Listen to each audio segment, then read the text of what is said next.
My YouTube family, welcome back to my channel. कैसे हैं आप सब? आई होप आप सब अच्छे होंगे और अपना ख्याल रखिएगा।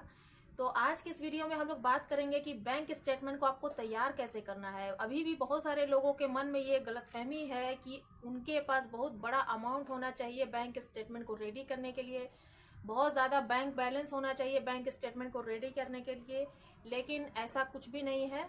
इस वीडियो में मैं आपको बताऊंगी कि कौन कौन से ऐसे कंपोनेंट्स जो हैं इंक्लूड होने चाहिए आपके बैंक स्टेटमेंट के अंदर, जो आपको वीज़ा एप्लीकेशन के लिए कंप्लायंस करें और आपको वीज़ा लेने में हेल्प करें। तो जब भी आप वीज़ा काउंसलर को वीज़ा एप्लीकेशन सबमिट करने जा रहे हो, तो आपको कौन कौन से ऐसे कंपोनेंट्स का ध्यान रखना है जिससे कि आपका बैंक स्टेटमेंट की वजह से आपको रिजेक्शन ना आए।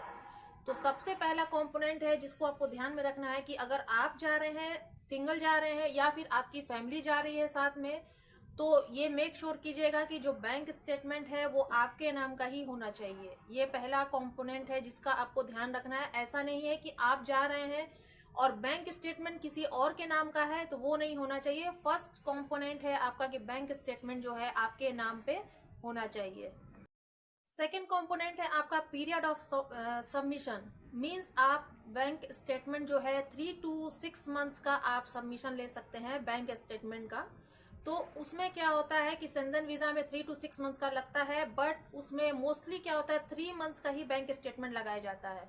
तो जब आप 3 मंथ्स का बैंक स्टेटमेंट आपको लगाना है, तो मेक श्योर कीजिएगा कि आप 10 दिन पहले आप जो है बैंक स्टेटमेंट निकालिए। मतलब उसमें डेट मेंशन होता है, इस वजह से 10 दिन पहले आप निकालेंगे तो वो अपडेट रहेगा। तो इतना ध्यान रखना है आपको कि वो अपडेटेड होना चाहिए। ये स्टेटमेंट जो वो 10 दिन से ज़्यादा पुरानी होनी ही नहीं चाहिए। तो ये थोड़ा सा ज़्यादा इम्पोर्टेंट होता है कि अगर आप 10 दिन पहले निकालेंगे तो उसमें डेट भी मेंशन होकर के आता है कि आपने जो है रिसेंटली इसको निकाल करके आपने उसको सबमिट किया।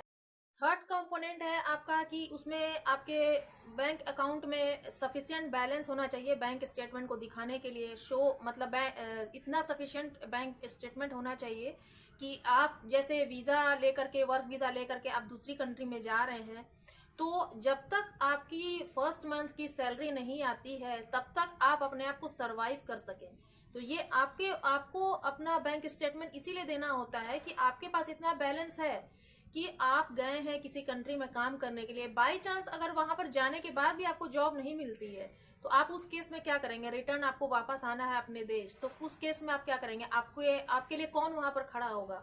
इसी वजह से ये स्टेटमेंट लिया जाता है कि आपके अकाउंट में जो है सफिशिएंट बैलेंस होना चाहिए, ताकि तब तक आप सरवाइव कर सके, या फिर कुछ ऐसा कंडीशन क्रिएट हो जाए जिसकी वजह से, ऐसा नहीं है, मैं नहीं कह रही हूँ कि क्रिएट हो, बट बाय चांस कोई नहीं जानता कि कभी भी कुछ भी हो सकता है। तो उस केस में आप क्या करेंगे? आपके लिए हेल्प करने के लिए वहां पर कौन खड़ा होगा? इस मतलब अनजान कंट्री में, किसी भी कंट्री की बात है ये।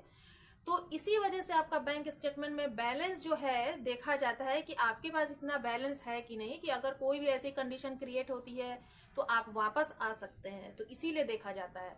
और ये सफिशिएंट बैलेंस का मतलब ये नहीं है कि 1 करोड़ और 2 करोड़ रुपए होने चाहिए, ऐसा नहीं है। 2.5 से 3 लाख रुपए होते हैं तब भी हो जाता है आपका काम। तो उस केस में ही आपसे ये जो स्टेटमेंट है लिया जाता है कि आप जो है वहां पर सरवाइव कर सकते हैं। सपोज आप 10 दिन के ट्रैवल के लिए जा रहे हैं, तो ये ट्रैवल करने का खर्चा कौन निकाल करके देगा आपको? आप खुद से ही ले करके जाएंगे, आप अपने पॉकेट में रख करके जाएंगे, ताकि आप वहां जाएं उस कंट्री में तो आप सरवाइव कर सके 10 डेज तक। इसी वजह से ये स्टेटमेंट जो है लगाई जाती है। नेक्स्ट कंपोनेंट है आपका कि बैंक स्टेटमेंट जो आप ले रहे हैं उस पर आपके बैंक का ओरिजिनल इंक स्टैंप होना चाहिए, डार्क कलर में होना चाहिए। कभी कभी क्या होता है कि स्टेटमेंट तो आपने ले ली बैंक का, और बैंक का स्टेटमेंट आपने ले लिया, बट उसमें जो स्टैंप लगे होते हैं बैंक का, तो वो साफ से दिखता नहीं है, कहीं कहीं ब्लर दिखता है। तो आप इस चीज को जरूर चेक कर लीजिएगा कि जो भी उसमें मेंशन किया गया है, लेटर्स वगैरह सब कुछ परफेक्ट है, डार्क इंक से प्रिंट आउट किया गया है, मतलब बैंक वालों ने दिया है। लेकिन आपको ये नहीं करना है कि आप क्या करते हैं कि बैंकिंग ऑनलाइन से, पोर्टल से आप क्या करेंगे, पीडीएफ निकालेंगे और उसको जा करके लगा देंगे अगर वीजा एप्लीकेशन फॉर्म के साथ, तो बिल्कुल भी एक्सेप्टेबल नहीं होगा। ये बैंक स्टेटमेंट आपको बैंक जाकर के आपको निकलवाना पड़ेगा और साथ ही साथ उस पर आपको स्टैंप लेनी पड़ेगी डार्क इंक कलर की, तभी वो एक्सेप्टेबल होता है।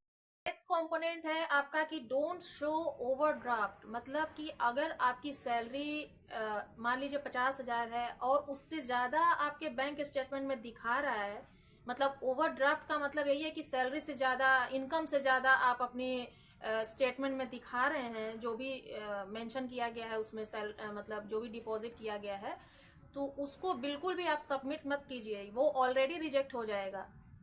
तो आपको इस चीज़ का ध्यान रखना है कि ओवरड्राफ्ट आपको बिल्कुल भी नहीं करना है, क्योंकि वो वीज़ा काउंसलर जो है उनको सब कुछ समझ में आता है, बहुत ही क्वालिफाइड लोग वहाँ पर बैठे होते हैं, बहुत ही दिमाग वाले लोग बैठे होते हैं, तुरंत रिजेक्ट कर देते हैं। तो इन सब चीज़ों को आपको ध्यान में रखना है।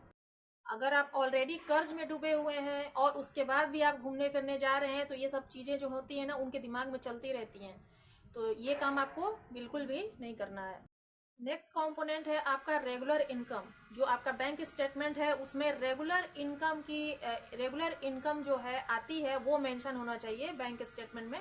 मतलब लास्ट 3 मंथ्स का जो आप स्टेटमेंट निकालते हैं, तो हर महीने जो आपको सैलरी आती है वो तो फिक्स आती होगी, तो वो सब चीज़ें उसमें मेंशन होना चाहिए। क्योंकि कंपनी का जो एनओसी लेटर आता है उसमें जो जो चीज़ें मेंशन की गई हैं वो सारी चीज़ें आपके बैंक स्टेटमेंट में मेंशन होनी चाहिए। डिफरेंट नहीं होना चाहिए कि पैसा बाहर से आ रहा है या कुछ भी है, डिपॉजिट आपने कर दिया है, तो वो सब चीज़ें नहीं होनी चाहिए। जो एनओसी लेटर में दिया जाता है, कंपनी के एनओसी लेटर में, कि आप वो आपको इतना पे करते हैं, इतना आप एक्सपेंस करते हैं, तो सब कुछ वहाँ पर मेंशन होना चाहिए आपके स्टेटमेंट के अंदर।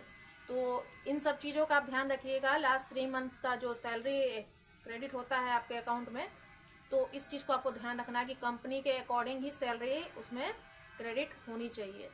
सेम ऐसे ही बिजनेस वाले लोगों के लिए होता है कि बिजनेस वाले लोगों को डेफिनेटली मान लीजिए इनफ्लो हो रहा है, मतलब क्रेडिट हो रही है, पैसा आ रहा है, लेकिन वीज़ा काउंसलर जो है, आप टैक्स पे कर रहे हैं या नहीं, मतलब जो भी टैक्स का काम होता है वो सब पे हो रहा नहीं, सारे जो होते हैं ना डॉक्यूमेंट्स, ये सब उनको दिखाने पड़ते हैं, ताकि उनको भी बिलीव हो जाए कि मतलब सही जेन्युइन बंदा है, मतलब जाने के लिए। तो इन सब चीज़ों का ध्यान रखा जाता है। सैलरी वाले हैं तो उनको एनओसी में जो दिया गया है उनका ध्यान रखना है, और बिजनेस वाले जो हैं उनको भी सब कुछ मेंशन करना होता है, जो कि वेरीफाइएबल होता है। वो जैसे टैक्स आप जो भी भरते हैं, तो वो सब भी डॉक्यूमेंट्स आपको जो हैं वहाँ पर लगाने होते हैं। नेक्स्ट कंपोनेंट है आपका एक्सपेंसेस। जैसे कि आपकी सैलरी आती है, तो सैलरी के आने के बाद सबके घर में खर्चे होते हैं, तो उनके जो भी आप एक्सपेंस करते हैं, जैसे कि हो गया क्रेडिट कार्ड बिल, हो गया इलेक्ट्रिसिटी बिल, हो गया, जिस पर मतलब मेंशन किया गया है कि आपने क्या क्या पे किया है। ऐसा नहीं है कि आप बाहर से आप कुछ भी एक्सपेंस करेंगे, लेकिन आपके पास तो वो बंद करके तो नहीं आएगा ना डेटा। लेकिन जो भी आप पे करें, जैसे इलेक्ट्रिसिटी बिल जो है आप पे करते हैं, तो आपके पास रिसिप्ट आती है।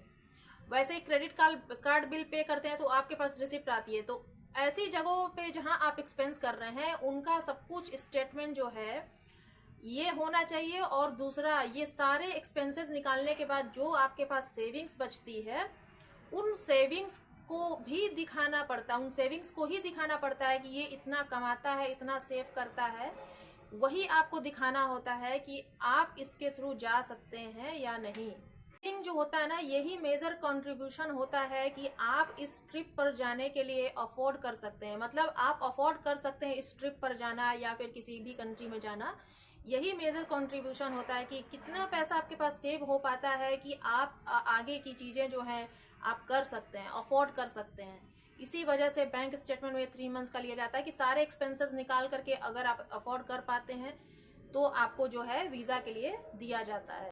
कोशिश आपको यही करना है कि आपके बैंक स्टेटमेंट में इनकंसिस्टेंट ट्रांजैक्शन नहीं होना चाहिए। कहने का मतलब है कि जैसे मान लीजिए कि आपकी सैलरी जो है 1 लाख रुपए है और उसमें शो कर रहा है 10 लाख रुपए, तो सैलरी जो आपकी 1 लाख रुपए है, 60,000 का आपका जो है एक्सपेंस है, लेकिन उसमें 40,000 आप सेव करते हैं, बट उसमें आपके बैंक स्टेटमेंट में दिखा रहा है कि 10 लाख रुपए का मतलब जो भी है ट्रांजैक्शन है या कुछ भी है जो भी दिखा रहा है, तो ये आप अपने रिजेक्शन को खुद बुला लेंगे। तो ऐसा आप मत करिएगा। जो भी आपकी सैलरी है जेन्युइन रखना है, सीधी सी इतनी सी बात है, जेन्युइन ही आपको दिखाना है। मैं कितनी सारी वीडियो में मैंने आपको यही बताया है कोई भी ट्रांजैक्शन, कोई भी डिपॉजिट आप बाहर से मत करवाइए। जो आप करते हैं, जो आपकी सैलरी आती है, बस आपको उतना ही रखना है। आप काम भी कर सकते हैं, लेकिन क्योंकि आपको बाहर जाना है वीजा लेकर के, तो आपको थोड़ा सा हिसाब से चलना है। तो फ्रेंड्स, इन सब कंपोनेंट्स को ध्यान में रख करके जब भी आप वीजा एप्लीकेशन को सबमिट करें वीजा काउंसलर को, तो इन सब बातों का आप ध्यान रखिएगा बैंक स्टेटमेंट के अंदर कि आप उसमें जो आपने प्रिंट लगवाया है, जो स्टैंप लगवाया है बैंक का, वो क्लियर होना चाहिए। और जो भी मैंने अभी आपको बातें बताई हैं कि सैलरी से रिलेटेड और बिजनेस से रिलेटेड जो भी बातें बताई हैं, इन सब बातों का आप ध्यान रखेंगे तो आपका एक्सेप्टेबल ही होगा, रिजेक्शन बिल्कुल नहीं आएगा। बस आपको कुछ भी बाहर से ऐसा वैसा काम नहीं करना है।